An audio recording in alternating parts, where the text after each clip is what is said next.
అది మీరు వాళ్ళని అడగాలి. వచ్చుంటే మా సాక్షి మిత్రుడు రాలా ఈరోజు. ఏడి మైక్ లేదు, ఎక్కడున్నాడు? నమస్కారం స్వామి, మైక్ ఏది? లేదబ్బా, ఉన్నాడు. అరే అందుకే బ్లూ మీడియా, రంగు కూడా బ్లూ. సో మన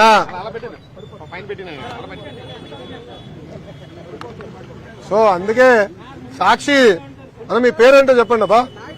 నాయుడు గారు, ఆయన సమాధానం చెప్పాలి. నాయుడు గారిని అడగండి. ఆ 26 రోజుల నుంచి ఆయన ప్రింట్ చేశాడు కదా, ఆ 26 రోజుల్లో ఒకే ఒక రోజు నేను విశాఖపట్నంలో ఉన్నా. సార్ చెప్పండి సార్. నాయుడు గారు అడగండి, నో ప్రాబ్లం.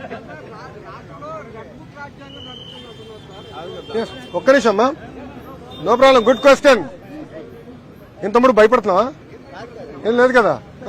నేను రెడ్ బుక్ గురించి ఏం చెప్పానమ్మా పబ్లిక్ మీటింగ్ లో?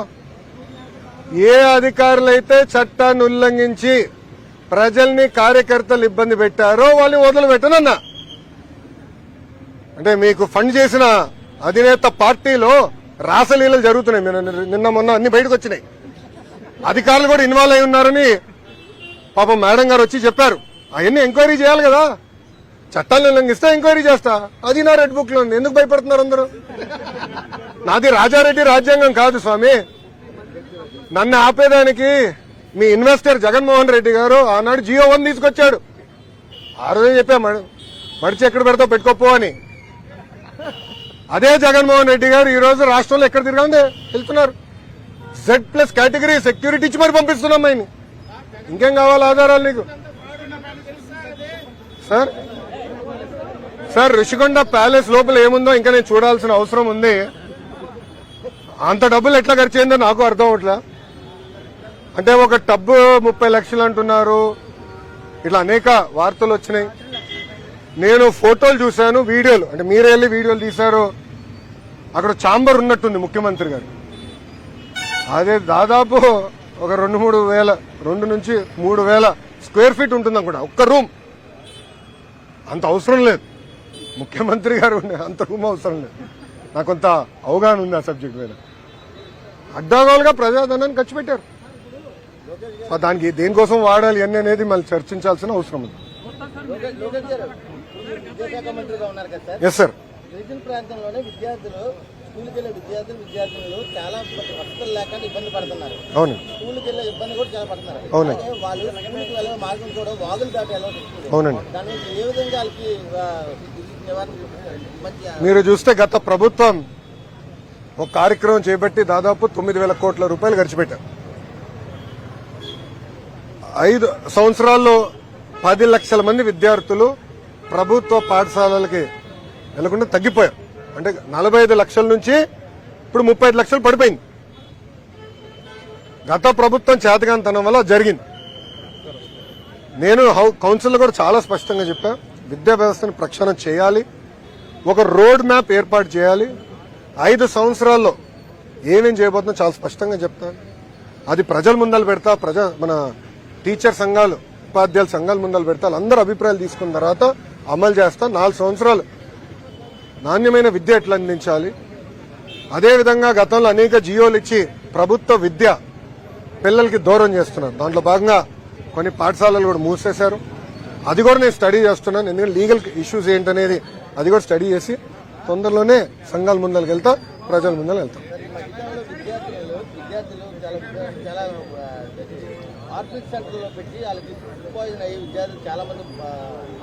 అవును, 3 విద్యార్థులు కూడా చనిపోయారు. అవును.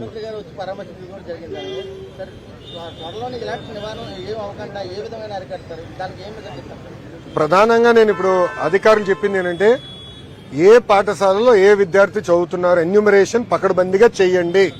నాకు క్లారిటీ ఉండాలి. దాని తర్వాత ఇన్ఫ్రాస్ట్రక్చర్ ఎలా ఉంది, ఉపాధ్యాయులు ఎంతమంది ఉన్నారు, మౌలిక వసతులు అన్నీ ఉన్నాయా లేవా. దాని తర్వాత స్కూల్ మేనేజ్మెంట్ కమిటీలు వచ్చినాయి.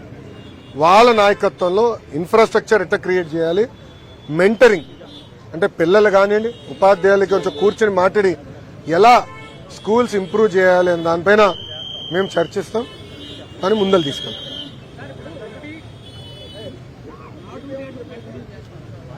సార్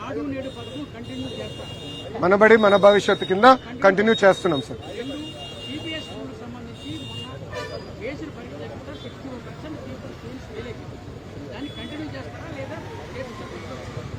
నాకన్నా ఫాస్ట్ గా మీకే న్యూస్ వస్తుంది. ఒక్క నిమిషం, అంటే మీ అందరు తెలుసు నేను 18th వెడ్డింగ్ యానివర్సరీకి 3 రోజులు లేను. వెళ్లే ముందలా నేను అధికారులు కూడా కలిశాను. అప్పటికి 2 ఎగ్జామ్లు జరిగిన ఆ రిజల్ట్స్ చూసిన బాధ కలిగించింది.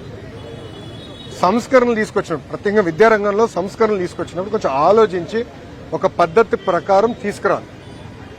నేను మంత్రి అయిన వెంటనే అధికారులు వచ్చి గత ప్రభుత్వం 1000 ప్రభుత్వ పాఠశాలల్లో సిబిఎస్ఈ సిలబసే కాదు సిబిఎస్ఈ ఎగ్జామ్స్ కి వెళ్లాలని నిర్ణయం తీసుకుంది అని అడిగాను. నేను కూడా సిబిఎస్ఈలో చదివినోడిని. 10th లో సిబిఎస్ఈ బోర్డ్ ఎగ్జామ్ అపియర్ అయ్యా. నాకు తెలుసు ఎంత కష్టంగా ఉంటుందని. అప్పుడు నేను అడిగాను, ప్రిపరేటరీ వర్క్ జరిగిందా, యూనిట్ టెస్టులు జరిగినాయా, క్వార్టర్లీ టెస్టులు జరిగినాయా, ప్రీ ఫైనల్స్ మనం నిర్వహించాలి కదా, ఏమన్నా ప్రిపేర్డ్నెస్ టెస్ట్ చేశారా అని అధికారులు అడిగారు. లేదండి గత ప్రభుత్వం ఏకపక్ష నిర్ణయం తీసుకుందన్నారు. అప్పుడు నేను అధికారులు కోరిందంటే లెటెస్ట్ డూ అసెస్మెంట్.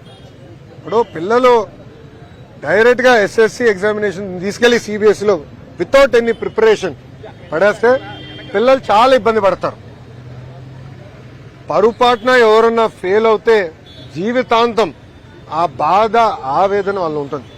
మనం కూడా చూసాం గతంలో కొంతమంది విద్యార్థులు ఒక్క సబ్జెక్ట్ ఫెయిల్ అయినందుకు ఆత్మహత్య కూడా చేసుకున్నారు. నేను పాదయాత్రలో చూసాను. ఆనాడు నేనే చెప్పా, అరే మంగళగిరిలో ఓడిపోయా ఏమవుదు, మళ్ళీ 5 సంవత్సరాలు నేను కష్టపడితే అక్కడనే గెలుస్తాను. అదే నిజమే. సో విద్యార్థుల భవిష్యత్తు అనేది చాలా కీలకమైంది, చాలా జాగ్రత్తగా ఉండాలి. వాళ్ళ 2 ఎగ్జాంపుల్ నేను రిజల్ట్ చూసాను, మిగతా ఎగ్జామ్స్ రిజల్ట్స్ ఆనాటికి రాలేదు. దాని తర్వాత నేను కేబినెట్ మీటింగ్ జరిగింది, మళ్ళీ ఇటు వచ్చేసాను. రేపు ఎల్లుండి వాళ్ళతో సమీక్ష చేస్తాను. దాని తర్వాత ఒక నిర్ణయం తీసుకుంటాం. కానీ సంస్కరణలు ఏం తీసుకొచ్చినా ఎన్డీఏ ప్రభుత్వం ఒక పద్ధతి ప్రకారం అమలు చేస్తాం. ఏ సంవత్సరంలో ఏ సంస్కరణ అమలు చేస్తాం, 5 సంవత్సరాలు ఎలా తీసుకెళ్లాలనే ఆలోచన మేము తీసుకుని ప్రజల ముందర పెడతాం.